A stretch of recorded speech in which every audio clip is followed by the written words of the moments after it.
Torej, lepo pozdravljeni, predvsem udeleženke, ki ste se udeležili te tiskovne konference, na kateri bomo danes predstavili dva pomembna dogodka, ki ju organizira Podjetniško-trgovska zbornica. Eden je 4. mednarodna konferenca za majhna in srednja podjetja, ki bo potekala 28. marca v Postojni. Drugi pa je drugi sejem Medical, ki pa bo potekal med 6. in 8. aprilom na sejmišču v Gornji Radgoni, in tu smo zdaj zato, da predstavimo vsebino, kaj se bo na teh dveh pomembnih dogodkih dogajalo. Najprej seveda predajam besedo gospe magistrici Vidi Kožar, direktorici Podjetniško-trgovske zbornice, potem pa bodo govorile še gospa Jana Tolja, ki je poleg mene, gospa je vodja programskega odbora 4. konference MSP in je tudi svetovalka župana Mestne občine Koper. Tu poleg mene je magistrica Mojca Šimlic-Šolinc, predsednica Združenja Slomet in direktorica Tosama d.o.o. in na moji krajni desni pa je gospa Mateja Jaklič, izvršna direktorica Pomurskega sejma d.d. No, zdaj pa kar predajam besedo gospe Vidi Kožar. Izvolite, gospa Kožar. Lep pozdrav vsem skupaj v imenu Podjetniško-trgovske zbornice. Uvodoma bi predstavila našo zbornico, ki ima trenutno okrog 1500 članov iz vse Slovenije, predvsem mala in srednja podjetja. Zato že letos organiziramo že 4. mednarodno konferenco za mala in srednja podjetja, in sicer se letos dotaknemo teme upravljanja mestnih središč TCM. Ta projekt Podjetniško-trgovska zbornica vodi že od leta 2011, ko smo skupaj z avstrijskim partnerjem CIMA nekako prinesli projekt TCM v slovenski prostor in skupaj z občino Koper, Celje in pa takrat Ljubljano pristopili k temu projektu. Danes je pristopilo k temu projektu že skupaj 18 občin, in sicer to neformalno združenje nekako vodi gospa Jana Tolja, tako da si to lahko nekako že pripisujemo kot velik uspeh tudi Podjetniško-trgovske zbornice. Kaj je TCM? Bi dala besedo kar gospe Jani Tolja, da mogoče kaj več o temu projektu pove strani občine Koper, ki je dobitnik tudi priznanja bilo 2 leti nazaj v Luksemburgu. No, gospa Tolja, mimogrede pa bo povedala tudi, kaj bo vsebina te mednarodne konference majhnih in srednjih podjetij, ki bo potekala 28. marca v Postojni. Izvolite. Ja, hvala lepa za besedo, torej lep pozdrav tudi z moje strani. Tudi konferenca, ki je nekako zaključek nekega dolgoletnega dela na področju razvoja TCM-je v Sloveniji, seveda bi nekako predstavila, kaj se je na tem področju dogajalo v zadnjih letih v Evropi, torej tam, kjer smo mi ta projekt tudi nekako povzeli, in kje se Slovenija v tem trenutku s temi projekti nahaja. Seveda bomo predstavili kar nekaj dobrih praks, ki so se v zadnjih letih pojavili tukaj v Sloveniji. Predvsem pa nam gre za osnovno idejo, torej povezovanje lokalnih oblasti oziroma občin, mestnih in navadnih občin z malimi trgovci, ki delajo in živijo v mestnih jedrih.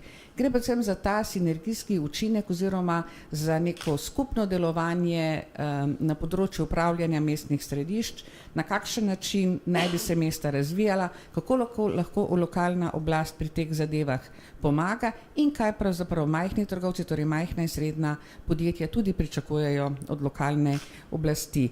Primeri dobrih praks so prav naslovljeni na to medsebojno sodelovanje in seveda, ki naj bi se potem v bodoče preneslo tudi na področje države. Tu seveda smo izredno hvaležni za neverjetno podporo Podjetniško-trgovske zbornice, ki nas v vseh prizadevanjih tudi redno spremlja, nam pomaga pri razvoju produkta in seveda je pripeljala celo do tega, da nas je pri teh prizadevanjih da so nas pri teh prizadevanjih, da so nam priskočili na pomoč tudi iz Ministrstva za gospodarstvo in agencije Spirit, ki je nekako pripravljena bila podpreti ne samo finančno, pač pa tudi z promocijskim materialom vsa naša prizadevanja, da se širi znanje in vedenje in v razvoj TCM-ja tudi v ostale občine. Mi bomo v letošnjem letu nadaljevali z izobraževanji, ki smo jih skupaj s podjetniško zbornico delali tudi v prejšnjem letu in nekako upamo, da bomo s temi idejami prodrli tudi v tisti del občin, ki nas sicer je pripravljen sprejeti, vendar ne delujejo še tako, da bi lahko rekli, da se TCM tudi pri njih nekako organizira. Torej, o čem bo dejansko tekla beseda 28. marca na tej konferenci? Gre za digitalizacijo, ki se v bistvu seli tudi v mestna središča. Tudi tekla bo beseda pravzaprav na več nivojih. Najprej v tistem osnovnem razmišljanju o tem, kaj TCM je in kako bomo mi to nadgradili. Torej, vi veste, da je digitalizacija postaja torej, osnova našega sobivanja. Mi moramo seveda tako občine in občinske uprave, kot seveda tudi trgovce, s katerimi delamo na tem področju, izobraziti, začeti morajo uporabljati vse medije, da ne govorimo o pametnih telefonih, o internetih, za način prodaje in promocije in temu primerno se moramo seveda tudi v občinskih upravah prilagoditi. In seveda bo vprašanje tudi, ali je to mogoče doseči s partnerstvom javnim zasebnim ali mogoče samo s podporo nekih zasebnih podjetij, kaj vi menite? Jaz sem prepričana, da mi lahko nadaljujemo in dobro sodelujemo divno z javnim zasebnim partnerstvom in ugotavljamo, katere so tiste osnovni pozitivni učinki, ki jih lahko dajemo mi kot lokalna oblast in kaj pravzaprav nam lahko v nasprotni smeri seveda tudi partnerji prispevajo. In mislim, da je edina bodočnost v tem razvoju, ker na dveh bregovih več ne moramo biti, torej mi se moramo začeti povezovati precej tudi na tem področju. No. Gospa Kožar, na konferenci bo tudi veliko tujih gostov, ki bodo predstavili dobre tuje prakse na tem področju. Ja, zelo smo se potrudili, da smo povabili res predstavnike zanimivih TCM-jev, tako imenovanih. Predvsem bi tukaj poudarila Lizbono. Jaz sem osebno opravila obisk pri njih in res bi vljudno povabila vse tiste, ki jih zanima, kako se spodbuja podjetništvo v določenem mestu. Potem je tudi primer Beljaka. Povabili smo tudi gospoda, ki se ukvarja s tem TCM-jem iz Velike Britanije, gospod iz Italije in pa seveda gospoda Muraurja, ki je nekako začetnik tega projekta v Sloveniji. Na tej konferenci pa boste tako kot vsako leto podeliti tudi priznanje Veter. Kdo ga bo dobil, je še skrivnost, mogoče lahko samo malce namignete. Ja, v bistvu mi že seveda vemo, kdo bo dobitnik tega priznanja, se pa nekako navezuje tudi na temo upravljanja mestnih središč, se pravi podpore malim trgovcem v mestih, toliko lahko povem. Kaj več pa po. Zanimiva, to je pa ja, to je hotel Jama, Postojna, tako da smo povabili tudi gospoda Batagelja, ki nas bo vodoma pozdravil na konferenci. Dobro, še nekaj skrivnosti, ne pa ostane skritih. Ne? No, zdaj pa gremo k drugemu dogodku, ta pa bo potekal med 6. in 8. aprilom na sejmu v Gornji Radgoni.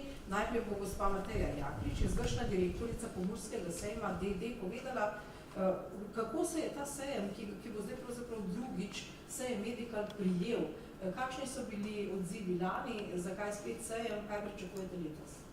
Ja, najprej en prisrčen pozdrav v mojem imenu in tudi v imenu Pomurskega sejma, ki se danes lahko tukaj predstavimo z našim zanimivim projektom, to je sejem Medical, ki ga bomo organizirali od 6. do 8. 4. v Gornji Radgoni, kjer pa želim še posebej izpostaviti, da je projekt pravzaprav vzniknil nekako idejno skupaj z podjetniško-trgovsko zbornico in z združenjem Slomed, kajti brez njih tega sejma v lanskem letu zagotovo ne bi bilo moč organizirati, kakor tudi ne letos. Kajti taki strokovni partner je ravno tisti pravi, ki ve, kaj je tema in zakaj pravzaprav taki sejem naj bo, sejem medicine, sodobne medicine. In lahko samo z eno besedo rečemo, da nam je lani kot prvi sejem z veliko strahu, pod narekovajem strahu in z veliko pričakovanjem tudi pozitivno pričakovano uspel in zato smo se tudi odločili, da bomo sejem še v prihodnje vsaj 2 leti organizirali vsako leto. Potem pa bomo videli, ali bodo ponudniki medicinske opreme, pripomočkov nenazadnje imeli namen ali pa bodo rajši rekli, da bi bilo bienalno, kajti strokovni sejmi vseeno, ki so kar močno strokovno obarvani, pač so običajno bienalni. Ampak moramo reči, da sedaj zaenkrat bomo delali sejem letos in tudi drugo leto. Posebej za letos bi želela izpostaviti, da, kot sem rekla, že sodelovanje je bilo zelo dobro in uspešno s Slomedom in z našo zbornico, vendar bi želela še to poudariti, da lanskoletni razstavljavci so se skorajda 100% odzvali. Imamo tudi kar nekaj novih razstavljavcev, posebej bi želela poudariti segment razstavljavcev, to je očesna in zobna kirurgija, ki je zagotovo top tema trenutno tudi nenazadnje za stroko in za laično javnost. In ob tem bi pa želela poudariti, da je sejem na eni strani namenjen strokovni javnosti, na drugi strani pa tudi laični javnosti. Posebej zanimivost sejma, že prvega in nazadnje tudi tega drugega, pa je, da je že na prvem sejmu bila dežela partner in to je bila država Češka. Letos je pa dežela partner Velika Britanija, to želim posebej izpostaviti, kajti že na dan otvoritve, torej 6.4. v četrtek, na katero otvoritev se je tudi nekako pozitivno odzvala ministrica za zdravje, kajti vemo, da Ministrstvo za zdravje je resorno ministrstvo za en taki sejem in tam bodo organizirali Slovensko-britanska zbornica bo organizirala tako imenovani poslovni zajtrk, kar je nekje tudi nenazadnje tudi za nas izziv, vse organizatorje, to še nismo imeli na sejmu, ki bo istočasno tudi trenutek otvoritve sejma. In na ta poslovni zajtrk vabimo tako gospodarstvenike, ponudnike opreme, kajti tam se bodo predstavila britanska podjetja, kar je zelo pomembno v bistvu tudi za našo gospodarstvo. Potem pa imamo še, to je v četrtek, v petek bodo se pa predstavila še poljska podjetja iz Poljske in s tem želim ravno izpostaviti in poudariti, da je sejem kar mednarodno zelo zanimiv. Ker govorimo o strokovnem sejmu, je mogoče to izhodišče ali pa bom rekla začetek za strokovnega dela. Več bo povedala tudi najbrž predsednica Slomeda, gospa magistra Mojca Šimic-Šolinc, vendar mogoče še več o laični javnosti. Dobro, gospa magistrica Mojca Šimic-Šolinc, kot predsednica Združenja Slomed, gotovo veliko veste o tej okrogli mizi, ki bo predvidoma vzbudila kar nekaj pozornosti. Predstavili boste etični kodeks. Povejte kaj več o tem. Ja, dober dan tudi v mojem imenu in imenu združenja. Če bomo sem začeli z britanskim zajtrkom, potem bomo za kosilo imeli okroglo mizo. Mislim, da bodo apetiti lahko zelo veliki, namreč v sodelovanju z Evropskim združenjem in pa seveda s Pomorskim sejmom organiziramo prvi dan 6. ob 13. uri okroglo mizo z naslovom Novo orodje, ekonomsko učinkovita ponudba v javnih naročilih, primeri iz prakse, ki bo osvetlila eno novo orodje, ki omogoča izbiro pravega medicinskega pripomočka na ekonomsko najbolj učinkovit način. Če se dotaknem etičnega kodeksa, kako bo potekala okrogla miza, najprej bomo seveda v uvodnem delu predstavili etični kodeks dobre poslovne prakse, ki ga je Evropsko združenje Medtech implementiralo v letošnjem letu in ki ga Slomed kot članica Evropskega združenja povzema v celoti in gre v postopek implementacije v letošnjem letu. Zakaj to uvod v okroglo mizo? Javna naročila so velikokrat predmet koruptivnih tem, zato v bistvu v samem uvodu v to okroglo mizo, ki se bo dotikala javnih naročil, nekaj besed najprej spregovorimo ravno v tem etičnem kodeksu. Vendar etični kodeks ni glavna tema te okrogle mize. Glavna tema te okrogle mize je orodje, ki ga je Evropsko združenje v sodelovanju z Boston Consulting Group razvijalo kar nekaj let in je namenjeno organizaciji in izvedbi javnih naročil, s pomočjo katerih lahko izberemo medicinski pripomoček, ki ni najcenejši, ampak je ekonomsko najbolj učinkovit, kar pomeni, da prinaša dolgoročno in za čas življenjske dobe medicinskega pripomočka na eni strani največje koristi za uporabnika, po drugi strani pa seveda tudi največje prihranke za zdravstveni proračun. Slovensko združenje SLOMED se prizadeva, da bi v ta projekt vključili tudi na eni strani Slovenijo skozi Ministrstvo za zdravstvo in Ministrstvo za javno upravo in pa seveda našo strokovno javnost zdravstvo. Na okroglo mizo smo zato povabili predstavnika Evropskega združenja, ki bo to orodje natančno predstavil, potem predstavnike iz Ministrstva za zdravstvo in predstavnika iz našega zdravstva. Predstavili pa bomo tudi v okviru naših članov primere dobre prakse iz naše sosednje Hrvaške, kjer so že uspeli na enem segmentu vključiti ključne elemente tega orodja v prvi tak javni razpis. Želela bi posebej poudariti, da sedaj smo govorili predvsem o strokovnosti tega sejma. Vendar je ta sejem namenjen tudi laični javnosti, kot smo rekli, in sicer tistim, ki skrbimo za svoje zdravje in tudi zdravje svojih najbližnjih, in temu primerno so se tudi zgodile različne predstavitve ali od razstavljavcev do različnih združenj bolnikov, to se pravi združenja in društva bolnikov, ki pač so preboleli kakšne bolezni. Tako bodo na primer Nacionalni inštitut predstavil tudi projekte, kot so SVID, DORA in podobne projekte, da nas pravzaprav osvestijo, kako skrbeti za svoje zdravje.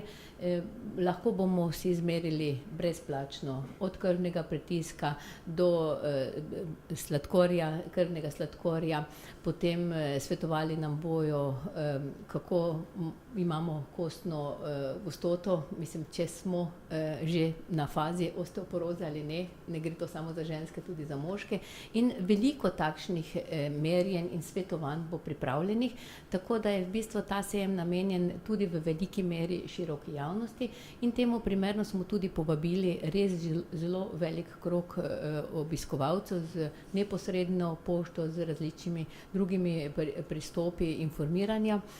Morda bi pa še izpostavila to, kajti vemo, da morajo tudi v podjetjih skrbeti za zdravje. Smo nagovorili tudi posamezna podjetja, da naj svojim zaposlenim omogočijo obisk tega sejma, kajti takšna priložnost brez čakalnih vrst, da lahko opraviš kakšno od storitev ali pa dobiš kako strokovno svetovanje, je res enkratna na našem sejmu Medical, ki bo od 6. do 8. 4. v Gornji Radgoni, in tu pravzaprav dobrodošli vsi in hvala za dobro sodelovanje tudi z našimi partnerji. Rada bi poudarila še to, da v podporo sejmu, kjer smo tudi soorganizatorji, bo 6. aprila se sestal tudi naš upravni odbor z gostoma glavno tržno inšpektorico in pa druga tema digitalizacija za mala srednja podjetja, kar je tudi seveda v evropskem prostoru danes najbolj zanimiva tema. Toliko z naše strani.